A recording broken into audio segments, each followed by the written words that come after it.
자, 그러면 이제 여기 그 백제 관련된 내용을 이제 시민한국사 관련된 내용을 좀 볼게요. 자, 72페이지 펴보겠습니다.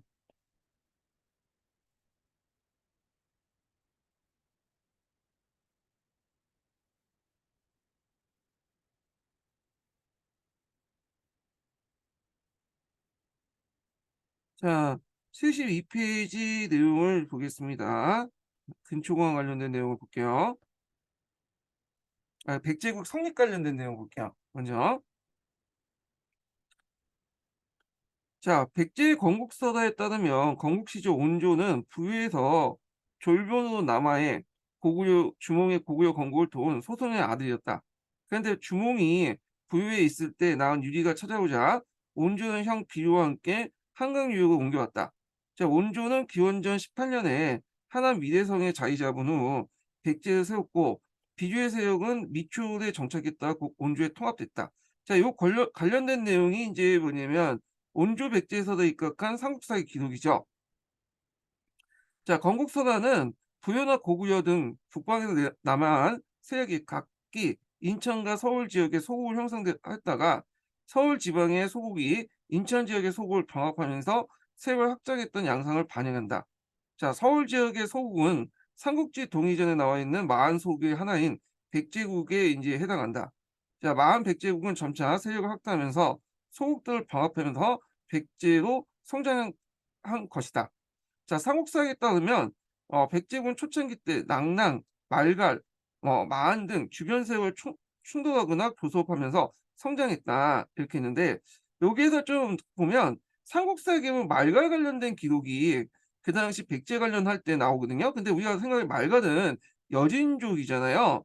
그래서 이제 그 북방의 만주 지역의 여진족이 왜 갑자기 백제 역사에 튀어나왔냐 그렇게 이제 보는데 이때 이제 이 말갈은 그 우리가 생각하는 그 여진족이 아니라 예족계통, 강원도나 저기 인제 그런 지역의 예족계통으로 보고 있어요. 예. 요때 말가는.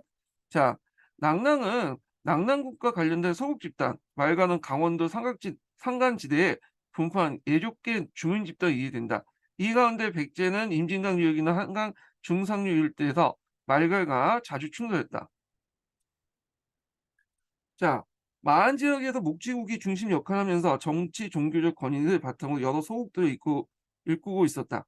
자, 삼국사기에 따르면 마한은 백제국이 처음 형성될 때 도움을 주고 변경지역을 맡겼다고 한다. 이에 백제국은 처음에 마한의 도움을 받아서 우호 관계를 유지했지만 점차 그들의 군사적 취약성을 간파하고 본격적인 어떤 자세로 전환됐다. 이렇게 있고요. 자, 그다음에 이제 요때 그 중요한 전투가 나오는데 기리형 전투가 있어요. 이 기리형 전투가. 자, 이 기리형 전투의 주도권을 누가 가지고 있느냐에 따라서 그 여러 가지 설이 있는데 여기 인제 기리형 전투는 어떤 거냐면 그때 이제 낭랑 대방군이 있었잖아요. 이 낭랑 대방 일대하고 그다음에 만의 여러 소국들이 이제 같이 싸웠던 그 전투인데 이때 인제 이 기리형 전투를 누가 이끄느냐 가지고 학계에 이제 여러 가지 견해가 있어요. 목지국이 이끌었다라는 설도 있고 신분 고국이라는 그 예전에 뭐 알지 못한 득보자 국가가 이겼다, 뭐 백제가 이겼다 이렇게 인제 했지만 하여튼 이 기리형 전투를 해 가지고 확실한 거는 그 당시에 인제 그 뭐냐면 어 목지국이 쇠퇴하고 백제국이 뭐냐면 올라갔다는 거야. 아마 인제 목지국이 중심으로 하는 게 인제 보통 관점인데 하여튼 이 기대형 전투를 해 가지고 그 당시 백제의 위상이 올라갔다. 상대적으로 중국 그 목지국 이 전투에 이끌었던 목지국이 인제 낭랑 대방으로부터 공격을 받아 갖고 세력이 약화됐다 이렇게 보고 있어. 예 학계에서. 자 이렇게 보면 246 년에 벌어진 기대형 전투는 백제국을 선전하는 데 결정적 계기를 제공해 줬다. 당시 위는 적극적인 동방 정책 일환으로 삼한 소국의 분열을 시도해 대방군이 통할했던 진안 일부의 관할권을 낙랑군에 넘기려고 했다. 자, 이에 반발해서 마한 세력이 대방군의 기인령을 공격했다가 중국 분열의 역공을 받고 큰 타격을 했는데 요때 마한에 대해서 이제 여러 가지 설이 있다고 했죠. 그중에 대표적인 것이 그 목지국이다. 예. 근데 목지국이 그때 이제 타격을 받고 대신에 백제가 상승했다. 요 내용이에요. 자 그래서 백제국도 군영 공격에 참여했지만 큰 타격을 입지 않고 오히려 다른 마한 소국을 약화시키는 약화되는 걸 틈타 이 지역의 맹주로 발돋움했다. 자, 고이왕은 대방과 혼인 관계를 맺었는데 이는 백제국이 중국 군영과의 관계에서 이 지역 대표 인정받았음을 의미한다. 자, 이로써 이제 백제국은 대외적으로 목지국을 압도하면서 점차 만의 중심국가로 올라섰다. 그리고 이제 고이왕 관련된 기록이 밑에 있죠. 자, 삼국사기에 따르면 260년 그 고이랑이 육자평 16강 등제 간복제를 이제 시행했다고 한다. 이게 삼국사기의 기록인데, 근데 이제 이 삼국사기 기록 외에 그 다른 측 그 중국 측 기록에 보면 이게 이제 시기가 좀 뒤에 있죠. 그래서 사비천도 이후에 완비된 걸 보고 있어요. 예. 그 앞에 얘기했지만 이제 백제 기사 중에 상당부가 뒤에 있었던 얘기를 앞에다 옮겨 적은 것이 많기 때문에 이걸 좀 그대로 받아들여서는 안 돼요. 자, 그래서 인제 고이왕 때 이러한 제도가 완비되었다고 보기는 어렵지만 국가 운영의 기본 틀을 마련했다고 알려준다. 최고 간등이 자평가, 그 아래 달소의 간등을 두었고 그 에 따라 왕이나 자평, 솔이나 그 등과 회의체를 구성하여 국가 이제 중대사를 결정했다. 자, 이때 솔 같은 경우에는 뭐냐면 부족장이라는 개념이야, 부족장. 그래서 그 한희중이란다. 뭐 무슨 책이지? 갑자기 생각이 안 나네. 자, 다른 기록에 보면 이 부족장들이 모여서 하는 회의체의 이름을 제솔회의라는 게 있어요. 제솔. 이게 7차 지도서에 제가 봤거든요. 예전에 국정 지도에서요. 그래서 이게 인제 그 손이라는 건 부족장이고 초창기 때 백제가 인제 모여서 했던 그 회의를 제솔회의라고 또 하더라고요. 제솔회의. 예. 그래서 정상회의 이전에 했던 회의가 있어. 뭐 이렇게 있고. 자, 그 위에 이은 서진은 474년에 요동 지역에 동의교의부를 이제 설치해 동방 지역까지 통할하도록 했다. 이에 따라 마한 소국들이 서진과 교섭하기 위해 멀리 동의교부까지 교의부까지 했는데 백제국은 이에 앞장서서 서면 주도권을 더욱 강화했다. 자, 이에 백제국은 강화된 주도권을 바탕으로 주변 여러 소국들을 흡수 방합했다. 소국이 하나로 인제하면서 백제도 인제 뭐냐면 한 거다. 여기에서 이제 백제라는 게서 이 백제로 이렇게 넘어갔잖아요. 그래서 이건 백은 많다는 거죠. 많은 국가를 거느린다라는 거에서 국명의 한자로 이제 바뀐 거야, 이게. 그래서 이제 만의 이제 주도권을 장악했다. 이렇게 보시면 될 것 같고요. 자, 이모작 서진의 지배자가 이제 지배 질서가 무너지자 낙랑 대변국은 주변 지역을 침공하여 자국책을 도모했고 백제도 낙랑 대변군과 자주 충돌했다. 그런데 이 책계왕과 분서왕이 잇따라 죽으면서 왕위 계승권에 대한 내분이 일어났고 이런 분위기는 에서 백제는 국제 정세의 변화에 능동적으로 대응하기 힘들었고 실제 고구려가 낙랑 대방군을 점령하는 등 에서 아무런 조치를 취하지 못했다. 이거는 고구려가 313년 미청왕 때에 관련된 내용이죠. 그러면서 이 고구려하고 백제가 이제 서로 국경선을 접하게 되면서 대립을 하게 되고 백제는 이 대방군을 이제 고구려 점령했다고 해도 주의할 점령했다는 거점을 점령했다는 거지 모든 지역을 다 점령했다는 건 아니에요. 그래서 대방 고지를 둘러싸고 나중에 근초광 때 요걸 이제 차지하는 과정에서 다투는 과정에서 인제 뭐냐면 서로 싸움이 일어나죠. 다만 백제가 주도권 행사하면서 영역 국가로 발전하고 있었으므로 다른 마한 소국들이 백제의 지위를 넘보기 힘들었다.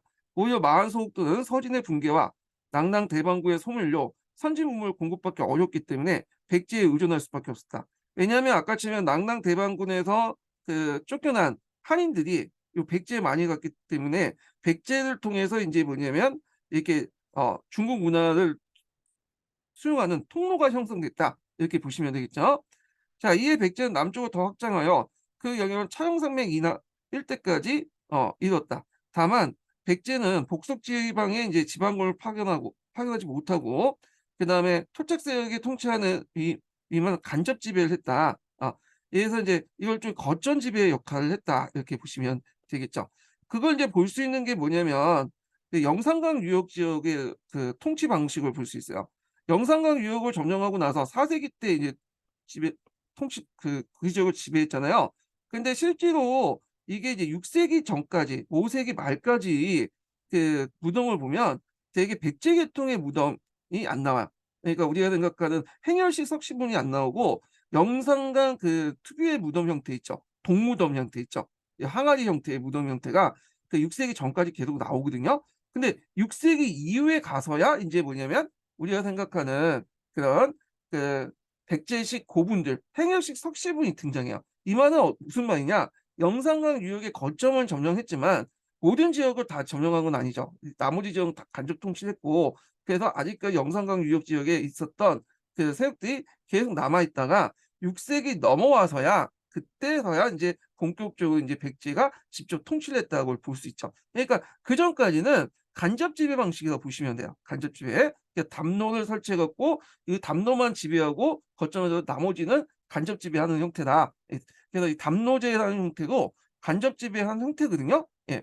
그래서 인제 이게 이제 직접 지배로 넘어간 건 6 세기 이후다. 이거는 백제뿐만 아니라 고구려나 신라도 다 마찬가지예요. 처음에는 이제 간접 지배 형태였다가 직접 지배로 인제 점진적으로 전환을 하게 되죠. 자, 그래서 인제 요런 내용들 좀 보시면 되고 자, 그다음에 인제 그 밑에 있는 내용인데 한번 각자 보시면 되고 이거 너무 좀 깊게 나가기 때문에 건너뛸게요. 예. 자, 그다음에 인제 근초공화의 집권력 강화와 정복 활동을 볼게요. 자, 345년 즉위한 근초공화는 오랫동안 이어진 왕실 내분을 종식하고 집권력을 더욱 강화했다. 자, 이때부터 이제 원조 계통이 이제 왕통이 확립이 되죠. 그래서 근초공화의 대표적인 귀족인 진시 세력과 혼인해 그 당시 왕실의 권력 기회를 확대하는 한편 문제는 이 진시 세력들이 이제 대표 왕비족으로 이 사람들이 인제 권력을 획득하면서 왕실을 또 위협하게 되죠. 예. 그 웅진 시대 때 이 진시 또는 해시 세력들이 너무 강하기 때문에 웅진 시대 초기 왕들이 이들 세력에 의해서 살해당하고 그러거든요. 예. 자, 하여튼 그때는 이제 근초광학 때는 왕비족을 등용해서 왕실을 좀 강화하려고 했다. 이렇게 이제 기억을 해 두시면 될 것 같고요. 자, 375 년에 석이라는 역사서를 편찬하면서 여러 지배 세력들의 전승을 왕실 중심에 통합하고 왕권을 정당했다. 그래서 이제 이 석이라는 것들은 이제 지금 전해지진 않지만 편찬 목적이 뭐냐면 그 당시 세계 왕통이 있었다고 했죠. 세계 왕통이 온조 계통의 왕통으로 통합되면서 그때 인제 그 온조 계통의 통 계통으로 정리하고 이제 좀 나중에 뭐 그 비료 계통이나 뭐 구태백제 계통 왕통도 다 원조 계통을 만들어 놓고 이렇게 통합을 했다. 그 과정에서 역사적 왜곡도 일어났다 이렇게 보시면 돼요. 그래서 아마 이 서기가 만들어진 후에 그 한참 후에 이제 삼국사기가 이제 쓰여지잖아요. 그러니까 서기 외에도 그 외에도 여러 이제 알려지지 않지만 여러 가지 역사서가 만들어졌겠죠. 이 역사서가 이때 만들어진 거는 요때 역사서는 서기 이후부터 이때 백제 시대 완성된 역사서는 많이 소실됐어요. 지금 남아 있지 않죠. 예. 그래서 일본의 일본 서기에 반영됐거나 아니면 삼국사기에 반영됐는데 근데 이 반영하는 과정에서 왜곡된 형태로 반영됐기 때문에 그걸 좀 비판적으로 들어가서 볼 필요가 있어. 예. 특히 삼국사기 같은 경우에는 앞에 있는 그 뒤에 있는 기사를 앞에다가 끌어다 쓰는 경우가 많거든요. 그래서 요런 것들 삼국사기 문제점 외에도 삼국사기 1차 사본이 되었던 서기와 그 이하의 백제가 쓰였던 역사서에서 그 왜곡들이 일어났기 때문에 후에 천년 뒤에 삼국사기에 그걸 받아 적으는 가운데 그런 이제 오류들이 나타나게 된 거예요. 예. 그래서 이 그 뭐냐면 삼국사기 기록을 그대로 믿을 수가 없어. 삼국사기는 김부식이 나름대로 자료 정리해서 만들었다고 해도 자료 자체가 이게 팩트가 안 맞는 게 많기 때문에 잘못 정리한 부분도 있거든요. 그걸 감안해서 보셔야 돼요. 그래서 이게 고대사가 이렇게 이제 정확한 팩트 부분부터 이렇게 여러 가지 설이 있어요. 하도 자료가 부족하고 남아 있는 자료 자체가 인제 오랜 시간 동안 또 정치적인 목적에 따라 왜곡된 것이 되게 많기 때문에 골라서 읽어야 돼, 이거는. 자, 하여튼 이렇게 있고 백제는 근초광 때 활발한 정부 활동을 통해서 영토를 크게 넓혔다. 자, 그리고 이를 바탕으로 가야, 외와 교섭하기 시작했고 그래서 이제 앞에서 말한 것처럼 가야, 외, 백제 간에 이런 연 연맹이 형성됐다고 했죠. 자, 이로써 백제는 한반도 서남 해안에 일본 열도에 이르는 해상 교통로를 새롭게 구축했다. 그래서 이제 앞에서 얘기한 해상 교통로가 인제 구축이 되고요. 이 지역의 대표하는 국가가 되었다. 자, 근초공은 북쪽으로 진출했다. 369년, 372년 고구려 침공으로 잇따라 물리친 다음에 평양성까지 진출했고 요때 평양성은 우리가 생각하는 그 평양성이 아니에요. 예. 그래서 경기 북부나 아니면 항해도에 있는 어 그 어느 남평양이라고 보고 있어요, 이 지역이. 그 진공해서 고국 원앙을 전사시켰다. 자, 근초고왕에 의해 힘입어 동진에 사신을 보내고, 요거 예전에 기출문제 나왔죠. 진동장군 영 낭랑태수단은 책봉을 받았다. 요거 예전에 기출이 나왔어요. 자, 백제가 마한 전차 아우는 대표 국가이며 낭랑 대방군의 중심에 종전 해상 교육망을 복원했다는 사실이 인정받았다. 여기에서 낭랑이라는 나라는 이미 멸망을 했잖아요. 그렇지만 이제 동진 입장에서 낭랑을 이제 칭을 준 거는 물론 백제 요청해서 위한 거겠지만 어차피 이 낭랑은 자국 상관없는 거니까 그냥 줬겠죠. 그런 것도 있고, 그 당시 이 백제가 낭랑 대방이 사라진 후에 그것을 대신해서 그 자리를 메꿨다. 그래서 종전의 해상 교육망, 그러니까 중국, 그런 백제, 가야, 그다음에 외로 연결되는 해상 교역망을 복원한 것을 인정받은 거죠. 이렇게 해석을 하시면 되겠죠. 자, 그다음 근초고왕 이후에 백제는 동진과 빈번하게 이제 교섭하여 선진문물을 수용하는 한편 가야외와 관계를 강화했다.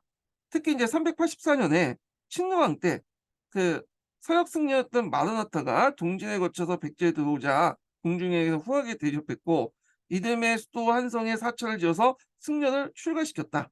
그래서 이제 이때 신루왕 때 이제 불교를 수용했다, 이렇게 보시면 되죠. 그래서 새로운 통치 이념으로 수용된 불교는 이후 널리 확산되면서 백제 문화의 근간이 되었다, 이렇게 이제 보시면 될 것 같아요. 자, 그 옆에 이제 백제 요소 진출설 관련된 내용입니다. 한번 읽어보겠습니다. 자, 근초고등 때 전국적으로 대외 진출에 나서서 요소 지역까지 진출했다는 견해는 일찍부터 나왔다. 그런데 이제 관련 기록이 송서, 양서 같은 중국 남조의 역사서에만 확인될 뿐 직접적 연관 등은 북조의 역사서나 국내 역사서에 보이지 않는다. 그래서 4세기 후반 백제 요소 진출을 부정하는 견해도 있다. 한편 또 이것도 이제 부정하는 견해 중에 또 대표인 게, 한동안 지배했으면 그 백제 계통의 유물과 유적이 그런 그 요소 지역에 많이 나와 있을 거 아니야. 그게 없죠. 하나도 없어. 거기다 또 이제 그 시기에 또 어떤 시기에 있었냐면, 요 시기가 이제 어느 시기냐면 이제 그 전현, 뭐 전진, 후현, 이런 나라들, 아주 강력한 이제 나라들이 요소 지역을 장악했던 그런 시기거든요. 근데 백제가 무슨 여기 들어와서 요소를 진출하냐.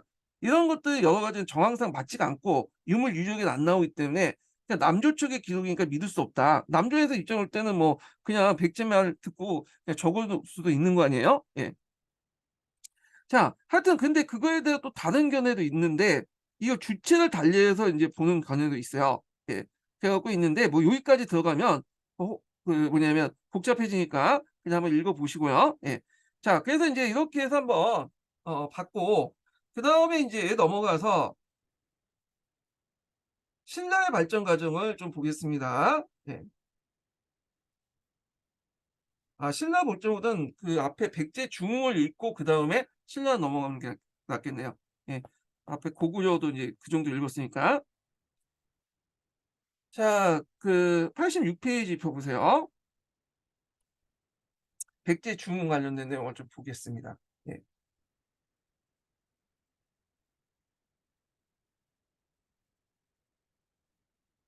자, 그 3 세기 중엽에 고대 국가 성립시키고 일찍부터 근초고항의 전성기를 맞이했던 백제는 5 세기에 들어와서 인제 이후 고구려의 강성해짐에 따라서 상대적인 세락의 길을 걷게 되었다. 우선 고구려 장수왕의 공격을 위해서 한성 함락과 웅진 그 남천은 그 백제의 커다란 시련을 안겨줌으로써 무엇보다 한강 유역 상실은 백제로부터 큰 타격이 아닐 수 없었다.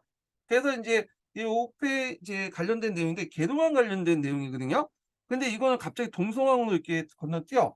그래 갖고 좀 중요한 왕의 업적들이 인제 뒤에 그 빠졌는데, 여기에서 이제 좀 얘기를 좀 더 할게요. 예. 요 중간에 있는 아신왕부터 해 가지고 비유왕, 계도왕, 이런 왕들이 이제 업적들이 쭉 있어요. 그럼 잠깐 볼게요.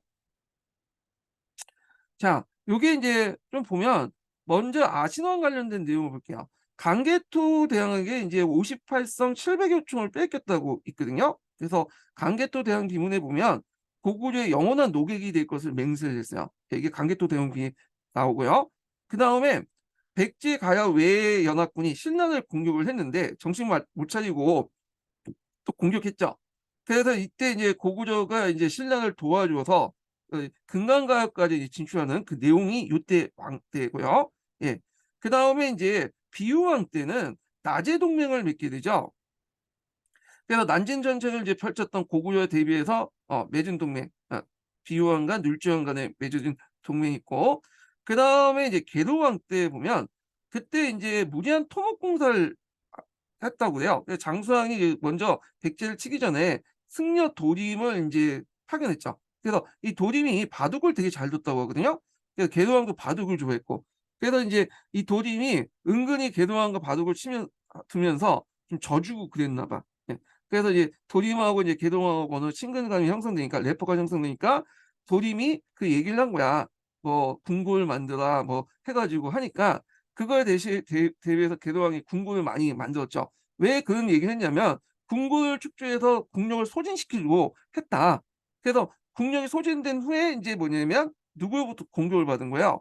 고구려로부터 공격을 받아서 망했다. 그게 나와 있어. 근데 이건 삼국사기에 있는 내용이고, 실제적으로는 이제 뭐냐면 계도왕이 그 당시 진씨나 해씨 같은 왕비족 등에 의해서 많은 인제 통제를 받으니까 왕권을 강화하기 위해서 이런 궁궐을 만들어서 왕권을 이제 위용을 살리고 했다라고 보는 학자도 있고요.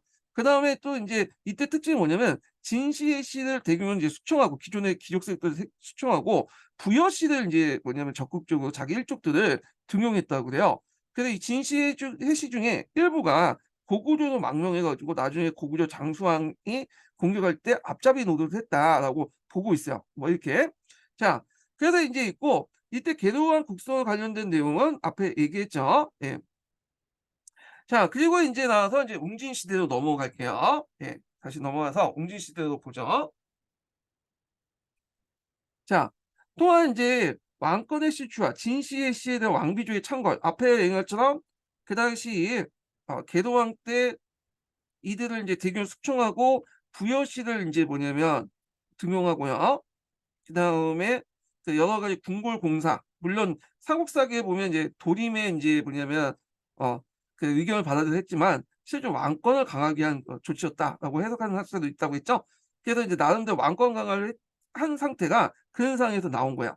자, 그래서 인제 이런 왕비족의 창건은 백제의 내부적 정치를 불안정하게 만들어 이때부터 백제는 단안한 시기를 겪게 되었다. 이렇게 했죠.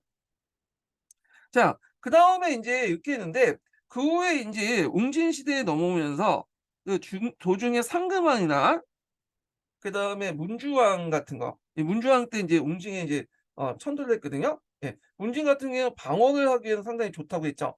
그래서 인제 있는데 이때는 왕권이 완전히 약화됐죠. 그래서 인제 진시, 해시가 또 왕비족이 더 창궐하게 되고, 그다음에 중국 일본제후부터 인제 어떤 교류가 인제 끊게 되고, 특히 가야 같은 경우 있죠. 대가야 같은 경우에는 이 시기를 이용해 선진강 유역, 백제가 장악하는 선진강 유역까지 장악을 하게 돼요. 뒤에 좀 얘기하겠지만. 거기에다가 이제 웅진왕 문주왕은 살해당하고요. 그 뒤에는 이어서 뭐 어린 왕이었던 상근왕도 살해당하고, 그래서 진시의 씨들이 판을 치게 돼. 그때 인제 중흥의 인제 영웅이 등장했는데 이 사람이 동성왕이죠. 동성왕. 예. 동성왕 때부터 인제 시호 제도가 실시됐어요. 예전에는 뭐 이름에다가 뭐뭐 왕이라고 이제 붙였잖아요. 그때부터 인제 동성왕 때부터 백제가 시호를 사용하기 시작해요. 시호.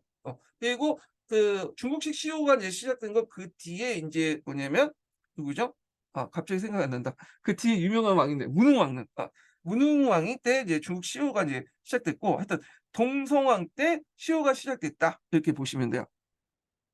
자, 이때 이제 중흥을 하게 되는데, 중흥이라는 것은 이제 멸망 와중에 다시 왕조가 일어선 걸 중흥이라고 하잖아요. 자, 그는 신라의 왕족이었던 이별찬 비지에 따른 왕비를 받아들였는데 이게 상당히 의미가 있죠. 이건 종전의 지시와 해씨와 관계를 끊겠다. 왕권을 이제 강화시키겠다. 이런 의미가 있어. 예. 그리고 이건 고구려 침략에 대한 백제와 또 신라의 동맹 관계를 굳건히 했다. 그리고 종래 외척세를 배제하면서 왕권 강화에 도움이 됐다. 두 가지 의미가 있다는 거. 그래서 이런 결혼 동맹을 통해서 종전의 백제와 신라 동맹을 굳건히 하고요. 주의할 건 나제 동맹은 이미 이전에 맺어진 거고요. 이 결혼 동맹 그 관계를 좀 더 굳건하게 만든 거야. 그리고 외적 세력을 배제한 거 아까 침해 진시의 씨를 배제하는 그 의미가 있다. 이렇게 보시면 되고요. 그리고 새롭게 왕권 강화를 위해서 새로운 귀족들을 많이 등용을 했죠. 그중에 대표적인 신흥 귀족들이 뭐냐면 그때 인제 웅진 지방의 토착 세력들을 많이 등용했어요. 그 연씨, 백씨, 사씨 이런 것들을 등용했죠. 그래서 이 신흥 세력을 기반으로 해 가지고 왕권을 강화시키려고 했다. 이렇게 인제 보시면 될 것 같아요. 자, 그래서 인제 이렇게 했고 그래서 이 시대는 신진 귀족과 예전에 진시의 시까지는 구귀족 사이에 뭐냐면 상호 견제와 군영서에 이제 왕권이 강화된 시기였다. 이렇게 이제 보시면 되겠죠. 자, 그래서 이때 인제 백제의 국력이 내외로 크게 신장되어 있음을 문영왕이 중국 남조의 양에 보낸 그 국교를 강하고 양의 사신을 보낸 국교를 강하고 양으로부터 영동 대장군의 칭호를 받는 것을 통해서 엿볼 수 있다. 이거 문영왕 때니까 인제 그때 좀 얘기를 하고요. 자, 이때 인제 또 뭐냐면 어디를 복속시키냐면 탐난을 복속시켰다고요. 탐나는 제주도죠. 예, 제주도. 탐나국이라고 해서 독자적인 왕국이 있을 때요. 그래서 탐나를 복속했다고 해서 뭐 이게 이제 498 년의 인제 일인데 이 탐나가 예전부터 삼국사에 보면 이제 백제에 복속하고 있는데 잠깐 백제가 이제 힘이 없으니까 독립해 나가니까 이거에 대한 인제 뭐냐면 그 동성왕이 어 군대를 이끌고 무진주까지 인제 갔다고 해요. 탐나를 정복할 무진주는 오늘 강주거든요. 자, 그런데 이 소식을 듣고 탐나에서 이제 사실을 파견해서 다시 복속을 했다. 그렇게 인제 기록이 있어. 이건데 주의할 건 탐나가 복속했다 거기를 지배했다고 보기는 좀 그렇다는 거죠. 실제로 인제 탐나가 제주도가 완전하게 인제 우리나라 영토로 들어가는 건 고려시대 이후부터예요. 고려 한 중후기 때부터 이어하고 보시면 돼요. 예. 그래서 심지어는 조선 초기 때까지만 해도 탐나의 인제 왕이 인제 있다라는 기록이 있거든요. 예. 뭐 이렇게 있고 근데 이제 이 사람이 인제 수도를 후반에 어디로 옮기려고 했냐면 인제 웅진 같은 경우에는 상당히 좁잖아요. 그러니까 인제 사비로 천도하려고 했어요. 어. 그래서 이제 이걸 뭐 천도는 인제 그 뒤에 인제 했는데 자 하여튼 그런 인제 모양새를 보이니까 그거에 대해서 인제 종전에 웅진에 있었던 귀족들이 반발을 하게 되고 그중에 인제 누가 백가라는 사람이 어 반발하게 돼. 그래서 백가는 인제 그 당시 웅진 동성왕의 측근이었죠. 게다가 동성왕이 이제 사비 천도한다고 하면서 저쪽 한번 경계를 살펴보라고 뭐냐면 어 외주로 보냈는데 그것을 불만 느끼고 그 동성왕이 사냥할 때 와 가지고 죽였다. 그래서 이걸 백가의 난이라고 하거든요. 백가의 난. 자, 그래서 결국에 백가의 난을 계기로 해서 이제 뭐냐면 이 동성왕이 죽고요. 그다음에 등장했던 왕이 누구냐면 무령왕이에요. 네, 무령왕. 그래서 백가의 난인데 백가의 난은 사실 백가가 익혔냐 자체적으로 요 여러 가지 문제도 있어. 예, 문영왕이 거기에 이제 백가를 선동질해 갖고 익혔다라고 인제 보고 있는 관점도 있어요. 예. 자, 여기까지 나가면 좀 복잡하니까. 자, 요 무정왕 때 인제 백가의 난을 진압을 하고요. 여러 가지 정책들을 펼쳤는데 여기에서는 상황이 갑자기 튀어나와. 그래서 요것도 인제 여기 이걸로 가지고 인제 좀 정리를 해 볼게요. 예. 서브 노트 가지고 좀 정리를 하고 나서 백과의 난을 인제 좀 보기로 하겠습니다.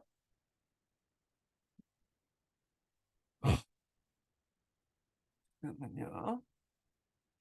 자, 무용왕은 이제 백가의 난을 지나고 등장했는데 이때 인제 국내 정비와 대외적인 정비를 보면요. 지방에 22 담로를 두고 담로라는 것은 예전부터 있었어요. 한성 시대부터 있었는데 요걸 이제 다시 정비했다고 보시면 돼요. 담로는 일종의 거점 지배 형태의 방식이죠. 그래서 이 담로에 왕족을 파견해서 지방 귀족을 견제하면서 지방에 대한 통제를 강화했다. 이렇게 인제 있고 이와 관련된 기록이 인제 뭐 중국 측 기록에도 남아 있어요.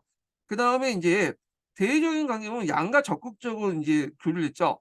당시의 상황을 보면 5 세기 중반 이 백제의 약화된 틈에서 외는 백제와 통하지 않고 중국 남조와 직접 교육 관계를 개서요. 경제적 이득을 극대화하려고 했고요. 외는 남조 왕조의 사신을 파견하여 한반도 남부의 여러 나라에 대한 영도적 지위를 인정해 줄 걸 집요하게 요청을 했어요. 자, 그래서 인제 있고 또한 이제 5 세기 중반 이후에는 영산강 유역에 정방호원본 고군이 흔적이 남아 있는데 학자들은 이걸 가지고 일본 학자들은 "아이 봐라. 어 이걸 가지고 남한 경로의 어떤 그 유물 유적이다." 이렇게 이제 하잖아요. 후원본 자체가 이게 대표적인 일본의 인제 후원 양식이잖아요. 고분 양식이잖아요.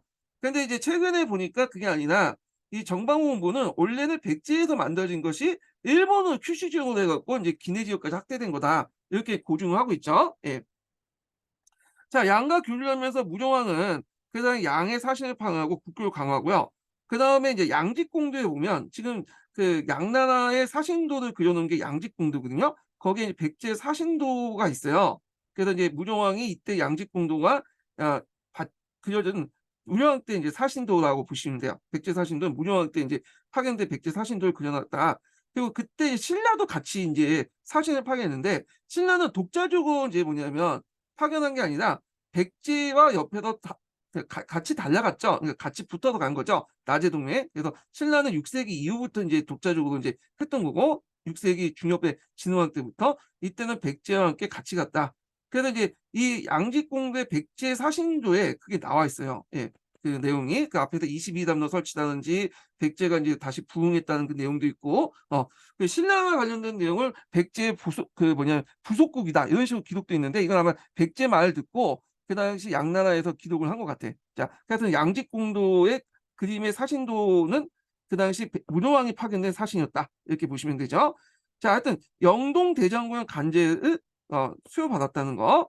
자, 그래서 이 내용이 칭호가 예전에 나왔던 백제 왕릉의 지석에 나와 있는 거죠. 이거. 그다음에 이제 영산강 유역을 장악하면서 우리가 이제 근초고학 때는 뭐 친미다리를 인제 거점으로 삼았다고 했죠, 장악하고. 이때 인제 완전하게 인제 그 백제가 직접 지배를 했던 것이 뭐냐면 백제계 굴식 돌발 운동이 나왔다는 거야, 6 세기 때 넘어와서. 예. 그래서 백제가 인제 직접 지배가 됐던 것이 문영왕 때로 보고 있어요. 그래서 인제 다시 예전에 뺏겼던 동아시아 국제 교역의 주도권을 회복하고요. 그 강국을 부상을 했다. 그 정복에서는 고구려를 공격하고 대가가 한때 인제 섬진강 유역을 장악하고 있었잖아요. 그걸 다시 점령해. 어.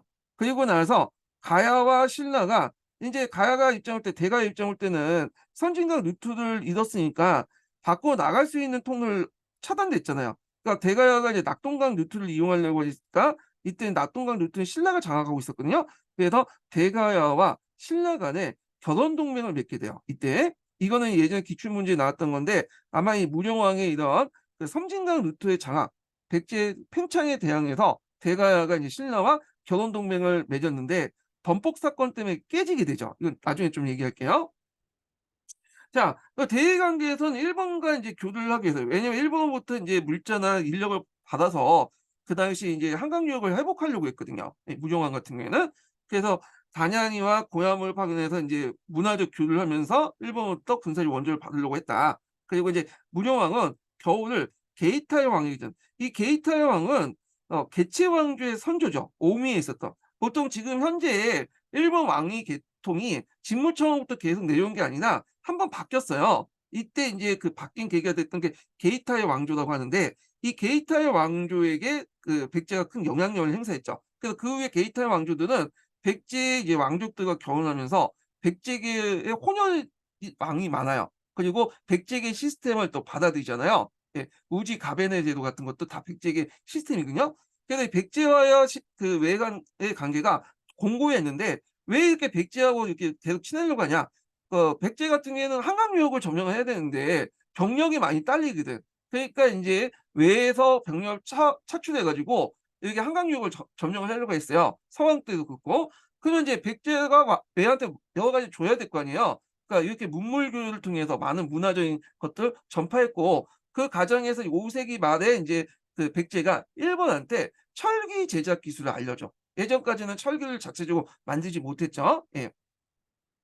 자, 그래서 중국에 이런 것들이 양직공들의 백제 사신들에 보인다.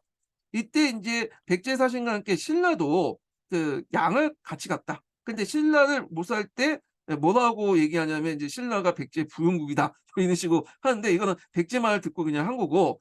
자, 그래서 인제 있고 양직공도에 뭐가 나오냐? 앞에서는 22담로 설치 관련된 내용이 있어요. 예. 그래서 인제 이렇게 해서 이제 백제 관련된 내용을 좀 봤고요. 많이 빠졌기 때문에 제가 좀 보충 설명을 한 겁니다. 자, 다시 인제 한국사 통론을 읽어 볼게요. 자, 백제가 인제 본격적인 중흥에 기반을 마련했던 것은 성황 때이다. 성황은 협창한 옹진에서 이제 벗어나서 좀 넓은 사비로 이제 수도를 옮겼죠. 이 사비로 옮기려고 했던 거는 인제 그 앞에 동성왕 때부터 인제 그 계획 중이었던 건데 성왕이 그것을 인제 뭐냐면 어 했다 이렇게 보시면 돼요. 이 사비 같은 경우에는 지금의 부여죠. 예전에 있었던 도시로 옮긴 게 아니에요. 이건 계획 도시예요. 그 당시 넓은 번판에 계획 도시를 만든 거예요. 그리고 나성이죠. 보통 백제도 고구려의 영향을 받아서 평저성 상성 체제거든요. 밑에 평균선이 있으면 이제 전쟁 날 때 산성 올라갈 수 있는 산성이 있어요. 근데 이거는 인제 뭐냐면 평전선과 상성을 묶어서 하나로 인제 묶는 나성 체제를 만들어요. 중국식 나성 체제. 그래서 그 중국이 나성으로 만든 게 두 가지가 있는데 고대 시대 때 요 사비성하고요. 그다음에 앞에서 얘기한 평양성. 그때 당시엔 장항성이라고 불렸던 그 성이죠. 그다음에 국호를 고구려 국호를 남부여로 곤쳤죠. 예. 남부여로 곤친 이유가 이제 뭐냐면 나름대로 이제 고구려하고 인제 체제 경쟁을 어 내세운 거죠. 그래서 부유의 법통을 잇겠다. 왜 그때 이제 부유 계승 의식이 강하다고 했잖아요. 그리고 그걸 통해서 인제 뭐냐면 고구려의 관계에서 대등한 위치를 확보하겠다. 이렇게 인제 의미가 있어요. 물론 인제 성황 때 남부를 사용했고 그 뒤에 다시 백제로 다시 국호가 이제 돌아오긴 해요. 자, 이로써 백제는 안으로 경제적 발전을 도모하고 밖으로는 해외 여러 나라와 교통하는 데 유리한 조건을 갖추게 됐다. 과연 성황은 사업 산업을 일으키고 불교를 진흥하고요. 그리고 인제 한편 중국과 남조와 교통하면서 그 문물을 수입했으며 그다음에 간제 정비도 했죠. 외와도 우호 관계를 하고 불교 같은 여러 문물도 전해 줬는데 앞에서 말한 것처럼 외하고 이렇게 계속 경제적 교류하고 문물도 전달해 준 건 뭐냐면 한강 유역을 점령하는 데 외의 도움이 필요하기 때문에 그런 거예요. 자, 이때 백제는 22부 중앙간섭 확대 정비하고요. 요때 와서 인제 우리가 생각하는 그런 그 간서 정비, 간등이나 간청 같은 것들이 정비됐다고 보고 있어요. 예. 이거 중국적인 중국의 기록에 보면. 그래서 우리 고희왕 때는 시작된 거고 여기 성왕 때 완비됐다 이렇게 보시면 될 것 같아요. 그리고 그 종조의 담로 체제에서 벗어나서 중국식 군현 제도를 받아들여서 이제 백제의 지방 제도와 중앙 제도를 정비했는데 이것이 그 밑에 있죠. 그래서 수도 오부와 지방의 오방제를 갖추어서 국가 체제를 정비했다. 요 관련된 내용은 이 반군제 관련된 내용은 뒤에 좀 있으니까 그때 인제 좀 보고요. 또한 성왕은 이렇게 신장된 국력을 바탕으로 대외적인 중흥을 꾀하여 고구려 빼앗겼던 한강 하류의 육군을 신라와 협동작전으로 탈환했다. 이리하여 백제는 오랫동안 수건을 달성할 수 있었으나 앞에서 말했던 동맹국인 신라의 배신으로 한강 유역을 다시 상실하는 비운을 맞이하게 되고요. 예.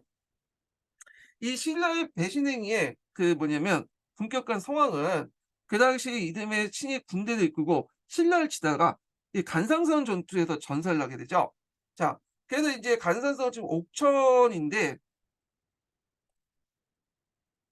이 간상선 전투에 인제 했던 그 사람은 이제 성왕이 직접 가서 했던 건 아니고 그 아들이었던 위덕왕이 있어. 그래서 일본서의 창왕이라고 하는 사람이고 부여창이죠. 어 이 위덕왕이 인제 뭐냐면 간산성 공격을 했는데 이때 아들을 격려하는 차 갔는데 그때 인제 일부 호위 병력을 이끌고 이제 갔어요. 그러니까 도중에 인제 그걸 알고 있는 김무력이라는 얘가 그 자기 부하 장수를 보내 가지고 얘를 잡아서 죽였죠. 예. 그래서 그때 성왕이 인제 죽게 됐죠.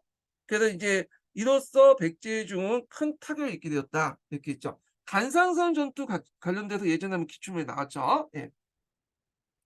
자, 그래서 인제 있고 이때 인제 그 간사성에서 인제 그 뭐냐면 성왕을 죽였던 그 당시 이제 그 총사령관이 김무력이거든요. 그러니까 실제 잡아서 죽인 사람은 도동과 그런데 그걸 시킨 사람이 김무력이야. 이 김무력은 김유신의 할아버지죠.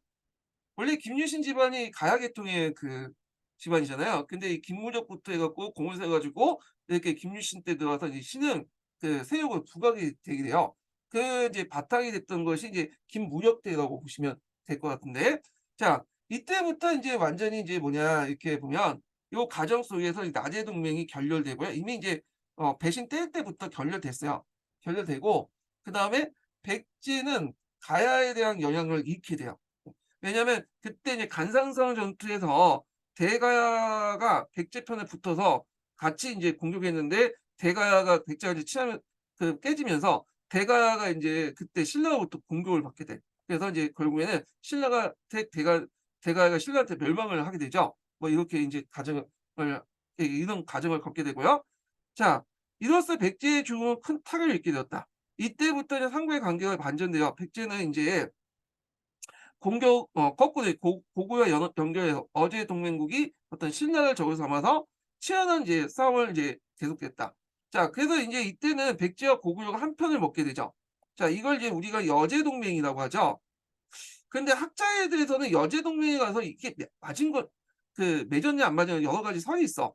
왜냐면 이게 인제 주로 삼국사기에 무슨 기록에 근거를 했냐면, 그 당시 이제 고구려하고 백제가 신라의 당항성을 공격했다는 기록도 있어요. 여러 성을 공격했다. 근데 이게 되게 보면 어딜 뺏겼냐면 구당서나 신당서를 갖다 뺏긴 거거든요, 삼국사기에요. 근데 이 구당서, 신당서는 어디에 근거해 썼냐면 그 당시 신라가 보낸 그 편지에 근거해 가지고 그 내용을 쓴 거야. 그 신라가 고구려 백제 연합해서 당항성 같은 신라성을 공격했다. 그 내용이 있는데, 문제는 이 신라가 어 그 당시 백제하고 이제 사이가 안 좋았잖아요. 그래서 근데 백제로부터 공격을 받았다 얘기하면 당나라가 도와주지 못하니까 당나라하고 고구려하고 사이가 안 좋죠. 그걸 이용해 갖고 고구려, 백제하고 연합해서 신라를 공격했다면 도와줄 것 같아서 거기에 없는 내용을 고구려 뭐냐면 백제 연합해 갖고 공격했다는 내용을 끼워 넣었다고 보는 학자도 있기 때문에 이 여제 동맹이 있느냐 가지고는 실체가 좀 약간 불명확하다, 이렇게 이제 보시면 될 것 같아요. 그러니까 이걸 연화설이라고 하는데 이 연화설 자체를 부정하는 견해가 상당히 있다. 고렇게 있는데요. 시험 문제에 나오진 않을 것 같은데 일단 한번 얘기는 해 봤고요. 자, 그래서 인제 이렇게 해서 한번 그 당시 한국사 통론에 있는 내용을 한번 읽어 봤고, 그 관련된 내용들 인제 시민한국사에서 한번 볼게요. 예. 자, 잠깐 시민한국사 아까 전에 읽었던 내용 있죠? 음. 그래서 인제 98 페이지, 이게 좀 뒤에 있어요. 92 페이지부터 한번 읽어 볼게요.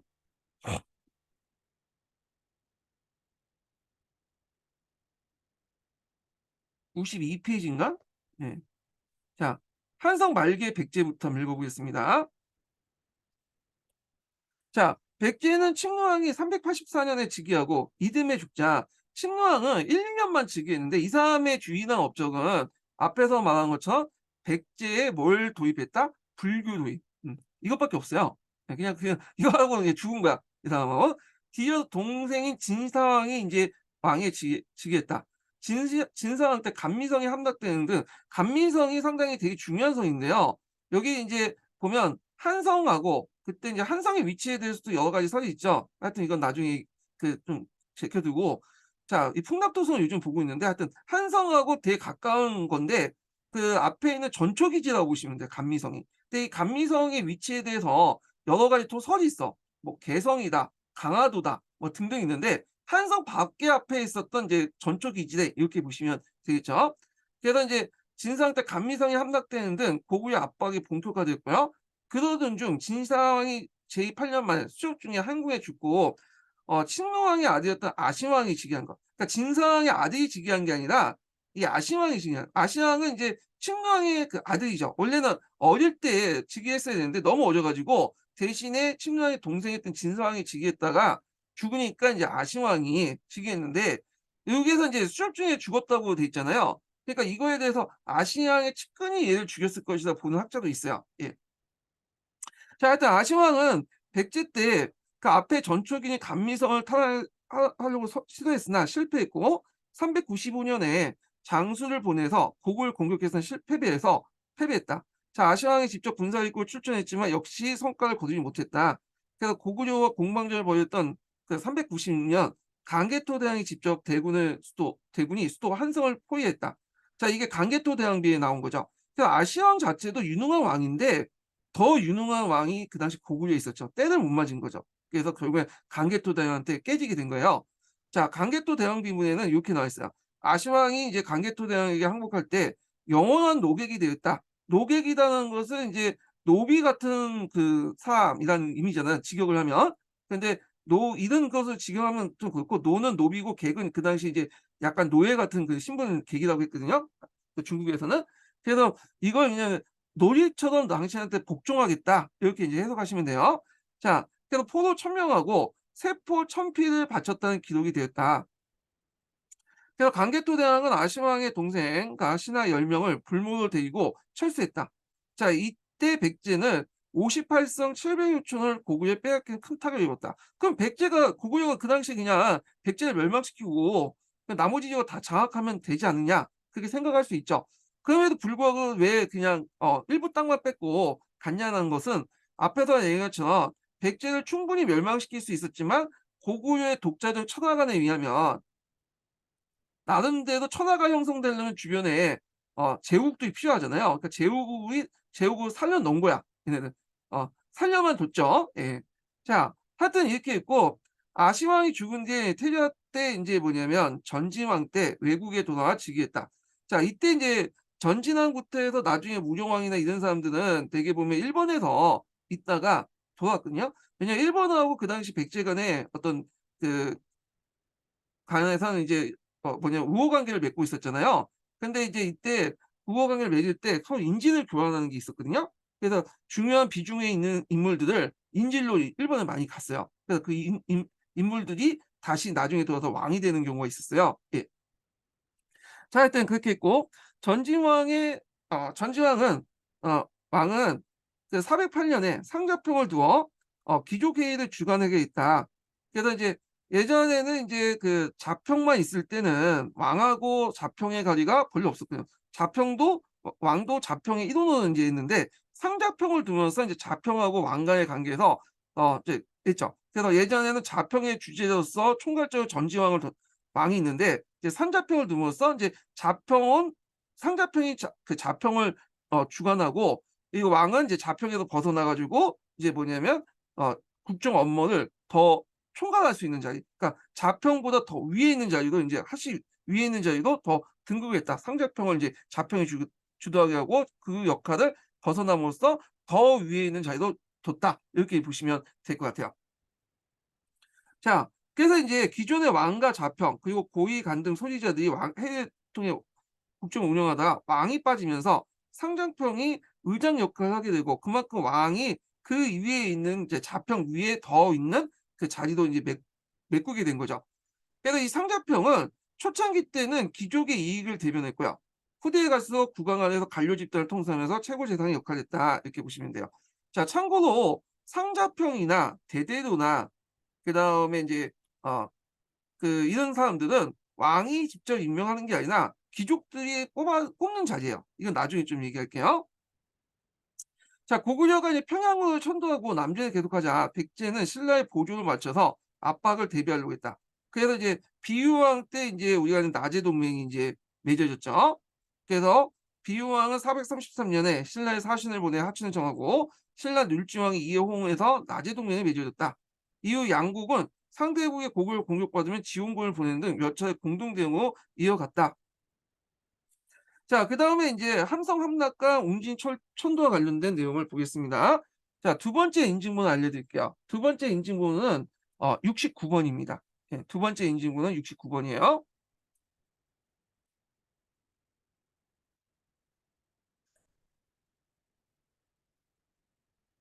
자, 백제는 4 세기 말에서 5 세기 전반기에 왕위 계승이 순탄치 않았고 왕실의 권위도 약화되었다. 이에 계도왕이 적극적으로 왕실과 국왕의 권위를 회복하려고 했고, 계도왕은 여러 왕족들의 장군호를 이제 수여하고 왕족이 문주를 상자평으로 임명하고 동생 곤지를 중용했다. 자, 여기에서 이제 볼 수 있듯이 진시의 시대 세력들을 쳐내고 부요시 일족들을 되게 이제 강조했죠. 왕족의 부요시 일족들을. 그래서 뭐 왕족도 있고 뭐 동생도 있고 이런 거 다 인제 부유시 쪽에 인제 뭐냐면 그 등용이라고 보시면 돼요. 요게 곤지라고 있는데 이 곤지는 나중에 일본의 인질로 가요. 앞에서 말한 것처럼 일본과 우호관계를 맺으면서 인질을 서로 주고받았거든요. 그때 이제 주요 인물이었던 곤지가 이제 일본에 가고 기록에 보면 그 곤지의 아들이 무령왕이거든요. 이때 인제 그 무령왕이 인제 기록에 보면 곤지가 인제 그 계동왕으로부터 인제 부탁을 받고 일본은 이제 인제로 갈 때 곤지가 인제 계동왕에 그 요청한 게 있어. "너의 부인을 달라." 왕비를 달라는 거야. 근데 그때 왕비는 임신하고 있었거든요. 그래서 곤지가 때렸으니까 뭐 계동왕이 싹들 곤지한테 줬어요, 왕비를. 임신한 왕비를. 좀 우리 입장에서는 좀 말도 안 되는 소리인데 그래서 인제 임신한 그 왕비를 데리고 인제 일본을 갔는데 가는 도중에 배에서 산기가 있으니까 근처에 섬에 가 갖고 애를 낳죠. 이게 인제 무령왕이야. 그래서 무령왕은 인제 시호고 이름은 사마라고 하잖아요, 사마. 그래서 사마인데 이게 일본어로 시마라는 거예요, 시마. 시마라는 말에서 인제 사마는 이게 한자 적었는데 적거든요. 그러니까 섬에서 났다 해서 사마왕이라고 하죠.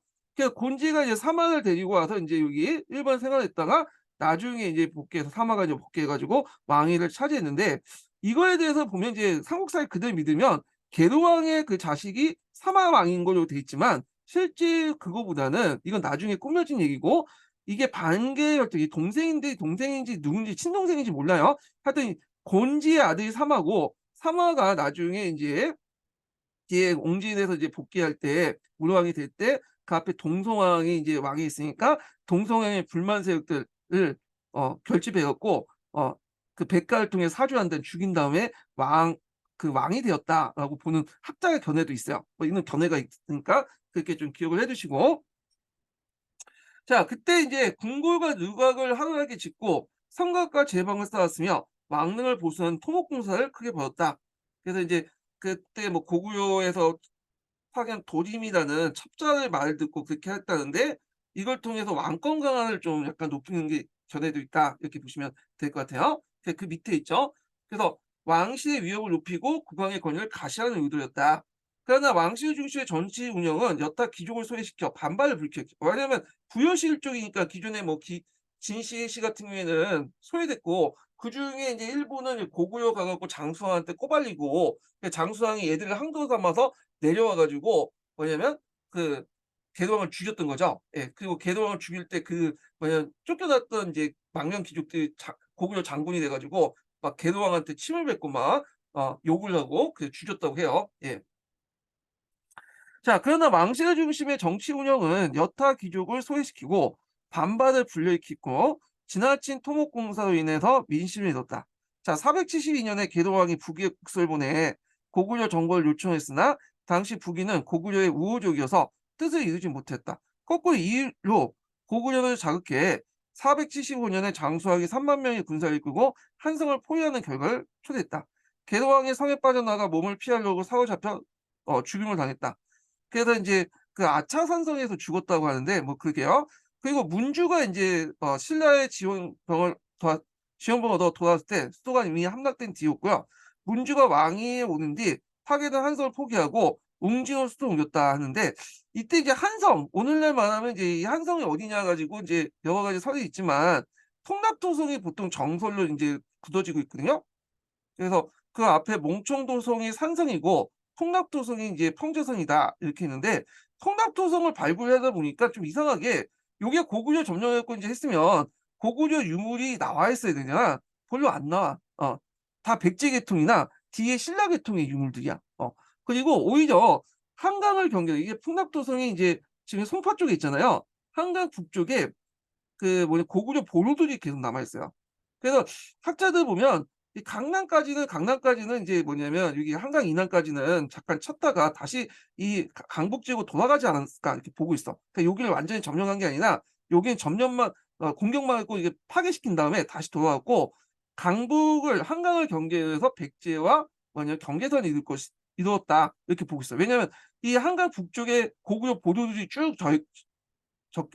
발굴돼 나오거든요. 보도라는 그 성체들이. 그래서 인제 그러면 여기를 계속 수도를 삼을 경우에는 문제가 있죠. 바로 앞에 고구려니까 여길 버리고 아마 저쪽 그 웅진 쪽으로 갔을 것이다. 그러면 성황 때 한강 유역의 그 회복은 뭐냐? 또 그것도 있죠. 어. 그러니까 이게 좀 복잡해. 유물 잊어가고 기록하고 좀 안 맞아, 이런 것들이. 근데 우리가 이걸 뭐 되게 골치 아프게 생각할 필요 없는데 그 정도만 이제 알아두시고 그냥 넘어갈게요. 예. 자, 하여튼 이렇게 있고, 그래서 이제 웅진은 사방의 작은 성들과 산들과 강으로 이제 둘러싸인 좁은 지역이기 때문에 방어에 유리한 곳이다. 그러나 웅진 철도의 왕실의 권위가 이제 회복하지 못한 채 쫓겨온 귀족 세력들에게 시들렸는데, 이걸 볼 수 있는 게 그 후에 이제 왕들이 귀족 세력들에게 이제 제거당하고 그래요. 이 진시, 해시 같은 그런 세력들에게. 그 대표적인 가정에서 대표의 귀족 가문인 해시 출신의 해구가 권력을 시들다가 결국 479년에 문주왕을 살해했고요. 해군은 또 어린 상근왕을 즉위시키고 이듬해 다시 반란일으켜서 붙잡혀 처형당했어요. 자, 그래서 인제 백제가 조금씩 안정을 찾기 위한 시작한 건 이 동성왕 때죠. 그래서 동성왕이 즉위해서부터이다 이렇게 있고요. 자, 거기 뭐 고조첩전 도림과 바둑 관련된 내용인데 한번 읽어 보시면 될 것 같고. 자, 동성왕은 한성 시대부터 대표 귀족이었던 해씨와 진씨 이외에도 새로운 귀족들을 등용해서 국왕의 정치 기반을 확대하려고 했죠. 그리고 이제 한성 시대부터 시행했던 왕후제를 이제 운영했는데, 이 왕후제라는 것이 이제 백제의 특유한 제도인데, 왕이 있으면 그 밑에 후가 있어요. 그러니까 일종의 중국식으로 말하면 황제가 있으면 그 밑에 왕이 있는 것처럼 이 왕후제를 운영했고, 이런 기록들이 이제 어디 나와 있냐면 뒤에 이제 무령왕에 이제 그 관련된 내용이 있어요. 왕후제 관련된 내용도 무령왕의 그 양직공도에도 나와 있거든요. 예. 그래서 그 관련된 내용을 좀 볼게요. 자, 5세기 후반 백제 왕이 중국 남조의 왕조와 귀족들에게 왕과 후의 간작을 추인하려고 몇 차례 요청한 기록이 있다. 그러니까 자기가 임명한 왕과 후의 간작을 이제 추인한 건데, 백제 왕이 있으면 그 밑에 왕이나 후가 있는 거야. 예, 일종의 이제 왕과 후는 백제 태양이라고 보시면 되죠. 백제 대왕을 모시는 귀족이라고 보시면 돼요. 그래서 왕과 후 앞에는 지명이 붙었다. 대체로 이 지명이 붙은 왕과 후는 지방강을 파견된 중앙귀족 이해지만 단순히 조세 수치를 한신족의 일반 기족을 보기도 한다. 그래서 이 왕후제를 22담론과 동일시하고 별개로 파악하기도 한다. 그래서 이제 나중에 문호왕이 이제 22담론을 정비할 때 왕과 후를 임명했다, 그 내용이 있어요. 이 왕후제가 여기 같이 나오거든요. 그거 동일한 사람도 있고 별개로 파악한 거. 그래서 이 왕후제를 해서 운영했는데, 여기에서는 마치 그 당시 이제 그 뭐야 아 동성왕 때 그 운영한 것처럼 이렇게 돼 있는데, 실제 이 왕후제 관련 기록은 그전에도 계속 나와요. 근초고왕 때도 이제 그 칠지도에 보면 뭐 그 뭐냐 군구수왕이 이제 그 밑에 일본 왕을 인제 뭐냐 칼을 하사한 것도 좀 왕후제 개념에서 나온 거거든요. 근데 이거는 뭐 왕후제가 언제 실시됐다는 거는 여러 가지 견해가 있으니까 여기에서는 동성왕 때 관련된 내용을 이제 쓴 것 같아, 제 생각에는. 자, 하여튼 한성 시대부터 시행된 왕후제 운영하는데도 이게 동성왕 때 이거 관련 있네요. 예. 한성 시대부터 운영돼요. 그전에 이동했고, 예. 동성왕 때는 왕족 이외의 귀족도 왕후를 칭호받는 경우가 늘었다. 그러니까 이제 앞에서 얘기한 그 왕후제는 한성 시대부터 이미 동성왕 이전부터 했고, 여기에서 제가 이제 잘못 이해했는데, 동성왕 때는 왕족 외에도 왕과 칭호를 받았는데, 이건 이제 뭐냐면 앞에서 말한 신흥 귀족들을 그렇게 이제 왕후라는 칭호를 둬서 자신의 이제 왕권을 강화시키려는 의도였다, 이렇게 보시면 되겠죠. 그리고 동성왕은 고구려 남진에 대처하면서 신라와 공조 관계를 유지하면서 신라의 소주왕과 왕녀와 혼인을 맺기도 했다. 그리고 이제 498년 동성왕 20년 탐나가 공납을 바치지 않자 직접 이제 동성왕이 직접 군대를 이끌고 무진주까지 내려갔고, 탐나가 이제 사람을 보내서 사과에 중단했으나 이를 계기로 얘는 마한 지역에 더 강하게 통제했다. 왜냐면 무진주까지 내려갔으니까. 예전에 이제 마한 지역을 통치했긴 좀 거점 지배 형태였잖아요. 근데 이제 완전하게 이때부터 이제 중앙 집권으로 이제 넘어갔다, 이렇게 보시면 될 것 같아요. 자, 그러나 동성왕은 말기에 귀족과 갈등하면서 자기 측근세였던 좌표인들 백가에 의해서 살해당했죠. 그래서 백가의 반란을 진압하고 즉위한 것이 무령왕이다. 그래서 이 무령왕에 대해서는 이제 여러 설이 있어요. 그러니까 이제 계보상을 보면, 삼국사의 계보에 보면 마치 이제 그 앞에 있었던 누구야? 음, 그 누구죠? 갑자기 생각이 안 나네. 어, 그 계도왕의 아들로 돼 있거든요. 예. 근데 이제 그러면 한참 나이가 많아야 되잖아요. 근데 그렇게 보진 않고 보통 문효왕의 직위를 40살 정도 이렇게 보고 있기 때문에 이걸 그대로 믿을 수 없죠. 예. 그래서 이제 계도왕의 아들로 보는 거는 좀 그렇고 삼국사기에 그다음에 이제 앞에 이제 곤지의 아들로 보는 것도 약간 인제 뭐 곤지가 좀 약간 나이가 많을 때 그 낳은 아들 정도 이렇게 보는 것도 있고 하여튼 반계월 쪽에 보고 있어, 반계월 쪽. 예.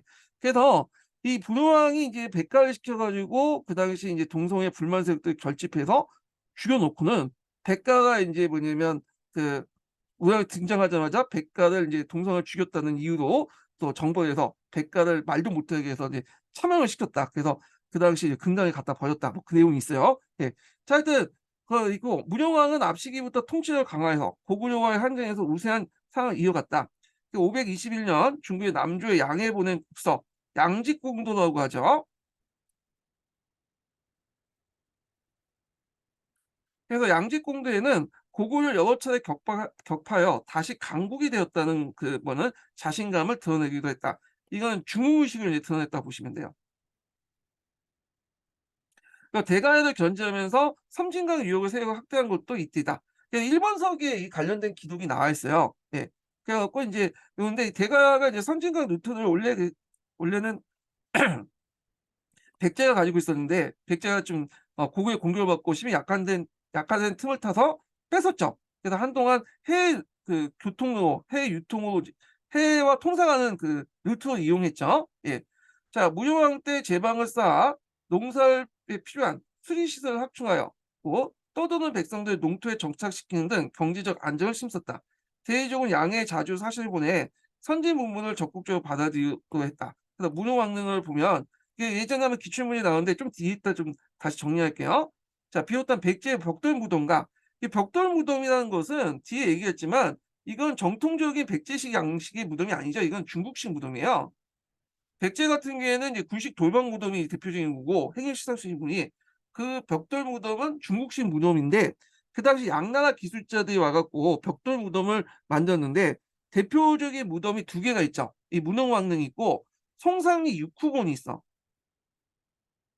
그러니까 송산이 6 호분이 먼저 만들어졌다고 보고 있는데 그다음에 문흥왕릉이 만드는데 이 문흥왕릉에 나오는 진묘소 등도 다 중국의 남조 문화를 받아들인 거고요. 거기에 이제 부장품들 보면 백자도 있어요. 최초의 백자라고 하거든요. 오수전도 나오고. 자 이런 것들은 중국의 문화를 적극적으로 받아들인 거야. 그래서 뒤에 좀 설명했지만 문흥왕릉 보면 일본의 적송 같은 거 목재도 쓰고 그래요. 그래서 문흥왕릉은 그 당시 이제 백제, 일본, 남조가 어떻게 결합되는 걸 잘 보여주고 있는 국제적인 무덤이거든요. 예. 그리고 이제 있는데 예전에 이 문흥왕릉의 지석하고 이런 매직권 관련된 내용이 한번 시험 문제 나왔는데 이런 것들을 인제 좀 보겠습니다. 자 문흥왕릉의 간은 일본의 금송 적송이 아니라 금송이네요. 적송은 우리나라에서 잘못 얘기했어요. 이 금송이라는 것이 일본에는 되게 많아요. 그래서 인제 보통 일본의 이제 왕이나 귀족들이 죽을 때 썼던 소나무 간을 얘기하는 거거든요. 이런 것들이 이제 제작됐던 것은 일본으로부터 이런 간들이 들어왔다는 건 그만큼 금속을 만든 간이라는 것은 일본과 교류가 상당히 많았다는 거죠. 자 이것들은 이제 백제 문화의 개방성과 함께 국제 교류 양상을 보여준다. 이렇게 있고요. 요 문호왕릉 관련된 내용은 뒤에 제가 다시 문화 부분에서 다시 인제 자세히 좀 설명을 하겠습니다. 예. 자 그다음에 사비천도와 제도 정비를 볼게요. 백제는 538년 웅진에서 사비로 이제 수도를 옮겨서 한때 국호를 남부요라고 했다. 그래서 남부요의 의미 보셨죠? 부요 계승 의식을 반영하고 있고 그다음에 고구려와 체제 정비, 체제 경쟁을 하겠다. 이런 것들 반영하고 있죠.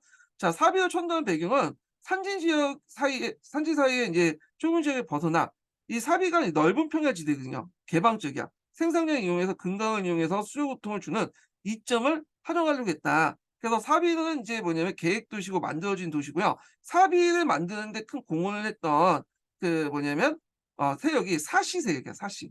원래 사비 지역은 그 사시 세력, 사택시 지역의 연고지였어요, 여기가. 예. 그래서 이제 사시가 인제 뭐 예전부터 부각했긴 했지만 새로운 신흥세로서 인제 성황 때 본격적으로 이제 나타났다. 이렇게 보시면 될 것 같아요.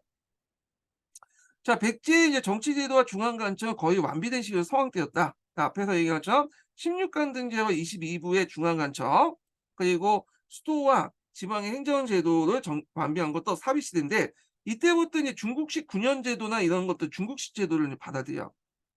그래서 종전의 담노제에서 중국식 체제로 바뀌었다. 이렇게 보시면 돼요.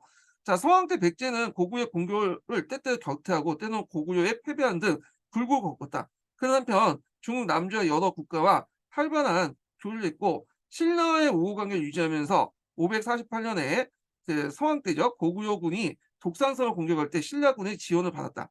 그러나 두 나라 공조는 오래가지 못했다. 자, 그래서 인데 여기 독산성 공격 관련인데 이것도 사실관계가 좀 왜곡됐어. 이거 잘못 적어 놓은 거야. 뭐 신라의 지원을 받은 게 아니라 기록에 보면 그게 있어요.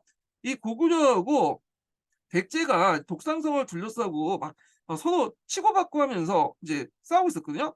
예, 고구려가 또 뺐고 또 하다 백제가 뺐고. 근데 멈추지를 못한 거야. 그러니까 이제 신라가 그 틈을 노려서 숟가락을 얹은 거지. 얘네들이 이제 둘이 싸우고 막 정신이 없을 때 이제 신라가 노렸다가 그냥 어 좀 지칠 때 들어가서 이제 장악해서 깃발을 꼽은 거야. 그게 신라 땅을 만든 거예요. 그러니까 이제 어떻게 보면 백제의 입장일 때는 서로 간에 독산성을 이제 둘러싸고 자존심 싸움을 하고 있으니까 신라가 고맙게도 고구려군이 아니라 신라가 깃발을 꼽으니까 좋을 것 같은 좋다고 해석할 수는 있지만 엄밀히 신라가 고구려 백제와 싸울 때 자기 땅을 만들었다는 거야. 이거는 좀 왜곡된 잘못된 것 같아 이거는 내용이. 예. 자, 뭐 이렇게 있고 자 551년 백제와 신라는 보조를 맞춰 고구려를 대대적으로 공격했다. 자, 신라는 중령 이북의 고구려군 10개 군을 점령하고요. 백제는 한강 6개 군을 되찾았다. 그러나 이제 553년에 신라가 기습적으로 한강 하류 지역을 차지하면서 신주를 설치했죠. 백제는 신라의 반격을 이제 하기 위해서 이듬해 554년에 위덕태자라는 것은 이제 부여 창왕을 얘기해요. 위덕왕을 얘기하는 거죠. 자, 위덕태자를 이제 군사를 이끌고 신라 영토를 공격하게 나섰고 이 공격에 앞에서 그 당시 이제 백제하고 대가가 연합을 하고 있었거든요. 백제와 대가 연합군도 같이 일부 참여했다. 대가가 원래는 그 신라 편에 붙었다가 번복 사건을 계기로 해갖고 완전히 깨지죠. 그러면서 다시 백제한테 붙어요. 그래서 이때 이제 참여했는데 이때 이제 백제가 패배하면서 대가가 이제 집중적으로 신라를 공격을 받게 되고 멸망을 하게 되죠. 자, 선왕은 소수의 군사를 이끌고 뒤따랐는데 뒤따랐다보다는 그냥 격려차가 갔어요. 이게 정확한 표현이에요. 간산성에서 벌어진 전투에서 신라 복병에 이게 이제 김무력이 지휘하는 이제 그 군이죠. 그래서 김무력 부하 장수인 도도인가 그런 거예요. 도도. 예, 도도한테 사로잡혀서 죽음을 당했다. 그래서 이 관련된 기사는 그 삼국사기는 거의 간단하게 적혀 있고 일본서기에 적혀 있어요. 일본서기에. 예. 그 도도가 이제 이 뭐냐면 성왕을 죽이려고 하니까 어 천한 것들에게 인제 뭐냐면 "죽을 수 없다." 하니까 도도가 하는 말이 무슨 말이냐. 신라법에 의하면 신뢰를 어긋난 자는 그 아무리 왕이라도 천한 사람들이 죽을 수 있다. 이렇게 하면서 죽였다고 그러죠. 자, 하여튼 그렇게 해서 있고 그 목은 이제 뭐냐면 신라의 북청 그 바닥에 파묻고 목은 바닥에 그 부청 바닥에 이제 묻고 몸만 이제 뭐 백제에게 보냈다고 하는데 이때부터 완전히 백제하고 신라는 철저히 원수가 된 거야. 그냥 붙잡았으면 죽였으면 되는데 그런 식으로 이제 치욕스럽게 죽였잖아. 예. 자, 하여튼 백제는 이제 자평 4만 명과 3만 명에 가까운 병사를 전사할 정도 크게 패배했다. 자, 이로써 이제 오랫동안 이어졌던 백제와 신라의 동맹이 깨졌고 이미 이제 2년 전에 깨졌는데 확실하게 이제 여기는 이제 그냥 확실히 선을 그어버린 거죠. 자, 뒤이어 즉위한 위동왕 때 그 충격은 출가한 마음을 먹게 했다. 근데 위동왕은 자기 때문에 자기 아버지가 죽은 걸로 이제 생각해서 상당히 괴로워했다고 그래요. 그래서 이때 이 사람은 이제 자기는 머리 깎고 이제 출가할 마음을 했는데 신하들이 말렸다. 뭐 이렇게 이제 얘기해서 그래서 포기했다. 이렇게 했는데 하여튼 위동왕 때 백제는 중국 남북조의 여러 나라들의 외교 관계를 맺으면서 자국의 국제적 위상을 이제 높였고요. 북주 등의 북조 왕조들에게 자주 사신을 보냈다. 그리고 수가 남북조 시대를 마감하고 통일 왕조 등장하자 축하사절을 보내서 빈번히 교섭했다. 그래서 그 당시 문제나 양제에게 이게 사신을 보내서 내가 고구려를 치겠다. 고구려를 치는데 한글 역할을 하겠다는 사실을 보내요. 그래서 순왕하고 백제는 그렇게 사이가 나쁘지 않았어요. 그래서 그게 이제 백제하고 이제 수가 이제 사이가 별로 나쁘진 않았거든요. 근데 교과서에 보면 수당 해 놓고 동서진영할 때 백제 이렇게 연결돼 갖고, 그러니까 수단하고 이제 신라가 연결돼 있고, 그다음에 백제하고 고구려가 인제 이렇게 연결된 것처럼 이렇게 돼 있더라고요. 근데 수는 아닌 것 같아. 이 수는 고구려랑 사이가 나빴지 백제하고 그렇게 사이가 나쁘진 않았거든요.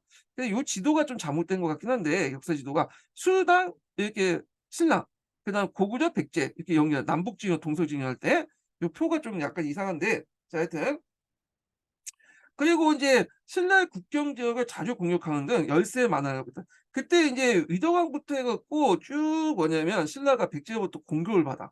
아 예. 그래서 이제 무왕 때도 그렇고 의장왕 때도 그렇고. 근데 신라가 반격할 수 없었던 이유가 뭐냐면 여러 가지 이유인데, 일단 신라 같은 경우에는 땅은 넓어 보이잖아요. 근데 요 땅이 인제 인구나 이런 것들이 백제보다 그렇게 많지가 않았어요. 백제는 이제 호남 평양을 끼고 있었잖아. 거기에다 신라 같은 경우에는 강국에는 고구려가 있었고 저쪽 북쪽에는, 그다음 남쪽에는 이제 백제가 있다 보니까 양쪽으로부터 공격받잖아.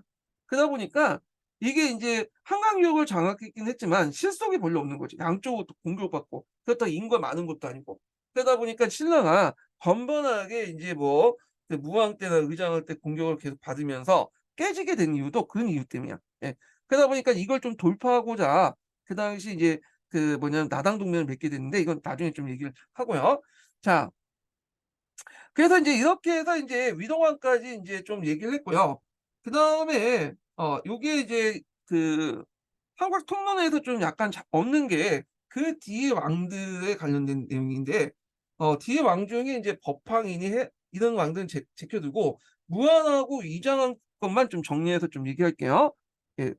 통론에는 간단하게 별로 없어 가지고, 예, 정리하고 요거 넘어가겠습니다. 음. 아 잠깐, 이게 어디 있나 또? 네, 여기 있네. 자, 여기는 무왕인데, 무왕은 이게 왕통이 그전에 있는 왕통하고 좀 다르다고 보고 있거든요. 그래서 반개 활동에서 이어진 걸로 보고 있어요. 예. 그래서 이 사람은 인제 수도를 익산을 청도하려고 시도했죠. 이 기록에 보면 이제 삼국사기 삼국유사는 없지만 다른 기록에 보면 익산 청도 시도가 있고, 또 익산에 인제 이 사람의 무덤이 쌍릉이 있기 때문에 또 미륵사지도 있고 하니까 요렇게 이제 보고 있어. 자, 하여튼 불교를 진흥해서 미륵사를 창건하고, 그래서 왕사를 창건했다 뭐 기록이 있고요. 지금 미륵사지 터가 있죠, 남아 지금도. 자, 그다음에 대활동에서 삼국 항쟁기인데 신라를 공격하죠. 이때부터는 계속 인제 위장 성왕이 죽은 후에 신라를 계속 공격하는 게 역대 왕들의 인제 주 업적이에요. 그래서 신라 가잠성을 포위해서 성주 창덕을 죽이고요. 그다음에 경상남도 일대 속함성, 양자성, 기자성 같은 6성을 공치하고 했고, 그리고 고구려부터 공격을 받았다. 신라의 한강 유역을 차지하는 항해도 남부에서 백제 본토로 분리되어 있는데, 이 지역에 이제 그 가독이 그 중간 지역 있죠. 여기, 그러니까 이제 신라가 항해도 인제 그 한강 유역을 차지하고 항해도 남부가 백제 본토인데, 이게 무슨 말이냐면 월경지가 있었다는 거야. 여기 보면. 이게 있고 한강 유역이 있잖아요. 요게 백제를 할 때 고구려 있고, 요게 중간에 백제 영토가 있었어, 월경지.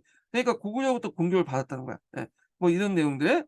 그다음에 당나라와 일본과의 친선 관계를 유지했다. 이렇게 인제 보시면 돼요.